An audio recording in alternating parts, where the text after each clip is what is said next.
សួស្តីអូនមិនដែរបន្ទាប់ពីទទួលសេវាកម្ម One Stop Agent Service បាន14ថ្ងៃតែខ្ញុំហ្មងពេលទទួលបានសេវាកម្មនឹងហើយខ្ញុំមានអារម្មណ៍ថាមុខខ្ញុំមានសំណើមជាងមុនលើជាងមុនហើយអាឡុងជាពិសេសហ្នឹងគឺទម្រង់មុខខ្ញុំប្លែកចាងាកទៅខាងណាក៏ស្អាតដែរហ្នឹងស្អាតគ្រប់ជ្រុងមកចាអូខេហ្នឹងហើយអ្នកទាំងអស់គ្នាដូច Mary គាត់និយាយអញ្ចឹងអានេះគាត់ទទួលសេវាកម្មហើយ14ថ្ងៃហើយឃើញថាមកគាត់ភ្លឺជាងមុនអាឡុងជាងមុនមានសំណើមជាងមុនហើយកាលពីមុនមកជួបខ្ញុំគាត់ complain ប្រាប់ខ្ញុំថាមកគាត់ស្អាតតែមួយចាហៀងឯងអញ្ចឹងគាត់ចង់ឲ្យធ្វើម៉េច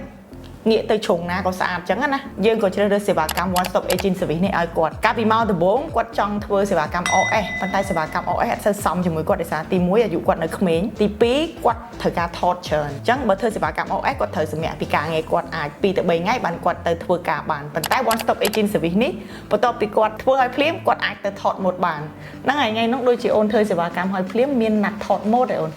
ពេលទៅដល់ថតបានភ្លាមហ្មងឬមួយមិនថតបានភ្លាមហ្មង